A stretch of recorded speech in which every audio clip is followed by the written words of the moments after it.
सरोज कुमारी सिन्हा अपने SRJ Hindi academy में आप सबों का स्वागत करती हूँ। उपसर्ग मैंने पढ़ाया है और मैंने सोचा आपको कुछ अभ्यास के लिए प्रश्न दे दूँ, तो अभी आप वीडियो पर बने रहिए, लाइक और सब्सक्राइब तो करते ही रहिएगा। सबसे पहले हम जान लेते हैं, एक बार दोहराव कर लेते हैं कि उपसर्ग है क्या। जो शब्दांश मूल शब्द के प्रारंभ में जुड़कर उनके अर्थ परिवर्तन कर देते हैं, चेंजेज ला देते हैं, उन्हें उपसर्ग कहा जाता है। आप सभी जान गए हैं कि उपसर्ग शब्दों के प्रारंभ में जोड़े जाते हैं, यानी सबसे पहले लगते हैं। उनका अपना स्वतंत्र प्रयोग नहीं होता है। इनके प्रयोग से मूल शब्द का अर्थ बदल जाता है। तो ये सारी बातें रही उपसर्ग से संबंधित। अब कुछ जो अभ्यास दिए गए हैं जिसमें हिंदी, संस्कृत, उर्दू के उपसर्ग होंगे, उसे आप जानिए और सही विकल्पों पर सही निशान लगाइए। पहला प्रश्न है, भरपेट शब्द में किस उपसर्ग का प्रयोग हुआ है। ऑप्शन है, विकल्प है भे, पेट, भर, भरपे। तो यहाँ विकल्प का प्रश्न है भर, यानी यह हिंदी का उपसर्ग है। दूसरा शब्द है प्रवचन। प्रवचन शब्द में किस उपसर्ग का प्रयोग हुआ है। विकल्प है पर, प्रव, पर। तो प्रवचन में प्र विसर्ग का प्रयोग हुआ है, प्र उपसर्ग का प्रयोग हुआ है। जो शब्द बन गया उससे प्रवचन। निर्जीव, निर्जीव शब्द में किस उपसर्ग का प्रयोग हुआ है। निर, नी, नी, न। तो यहाँ बहुत ही आसान तरीका है पहचानने के लिए। यहाँ पर देखिए आपको हलंत लगा हुआ है, यानी यह अवश्य संस्कृत का होगा। तो निर इसका सही ऑप्शन है, विकल्प है जो कि निर्जीव के लिए उपसर्ग लगा, निर। सुपात्र, सुपात्र शब्द में किस उपसर्ग का प्रयोग हुआ है। सुपात्र स, सु, सु और स्व।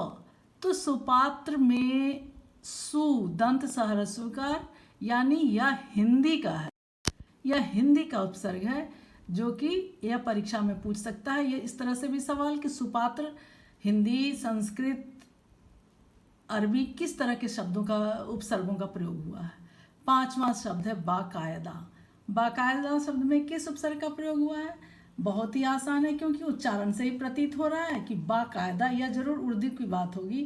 तो निश्चित तौर पर यह का हो ही नहीं सकता है, बा का नहीं हो सकता है, बा हो सकता है, कायदा भी नहीं हो सकता है। तो ये उप के पहले लगाने की बात है, तो बा जो है वह उर्दू का उपसर्ग है। दुर्भाग्य शब्द में किस उपसर्ग का प्रयोग हुआ है। दु, दु, दुभ, दुर। यहाँ भी वही फॉर्मूला लागू होगा, हलंत है तो यह संस्कृत का होगा, दुर सही विकल्प है। अस्थाई शब्द में किस उपसर्ग का प्रयोग हुआ है। ओ, आ, अस, औ। तो हम एलिमिनेट कैसे कर सकते हैं। अब हो ही नहीं सकता है, अस हो ही नहीं सकता, आ हो ही नहीं सकता है, तो क्या हो सकता है। ये नहीं हो सकते हैं, ये इसको हम कट करेंगे, ये नहीं हो सकते। हो सकता है हमारा ओ होगा।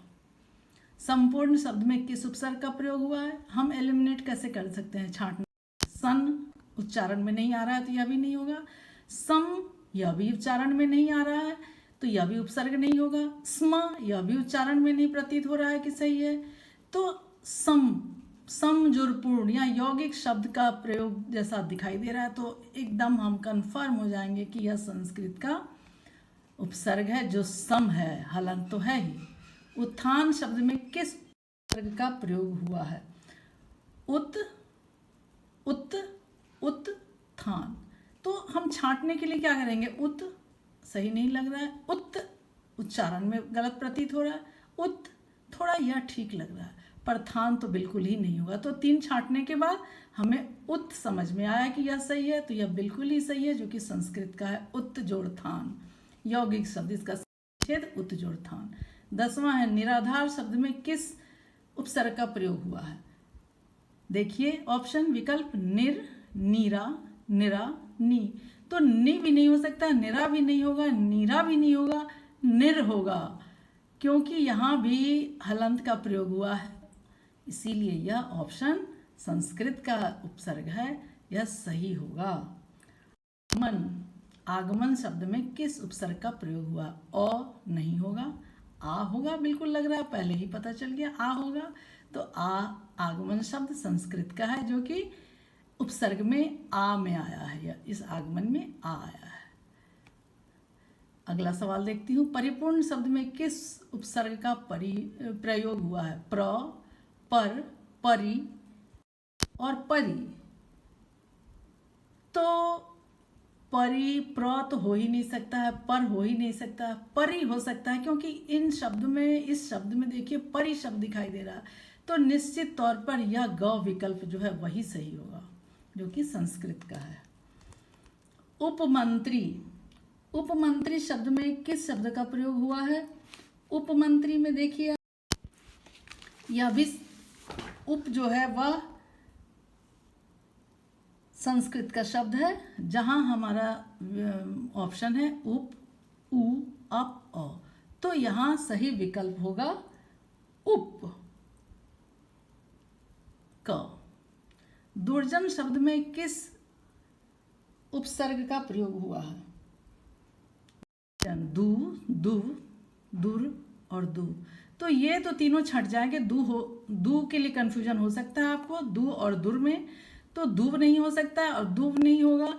तो आप इसको यहाँ पर थोड़ा ठहर के सोचिए कि दुर्जन, थोड़ा बोलने में कठिनाई महसूस हो रही है, तो निश्चित तौर पर यहाँ हलंत भी है दूसरी पहचान। तो यह संस्कृत का उपसर्ग है, जिसका विकल्प सही होगा गौ।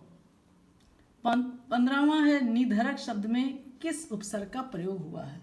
निधरक, नौ, ना, नी, और यहाँ नी ऑप्शन है जो छूट गया है आपको, तो मैं नी डाल देती हूँ। यानी नी, यह जो है आपका सही शब्द है, जो कि हिंदी का उपसर्ग है।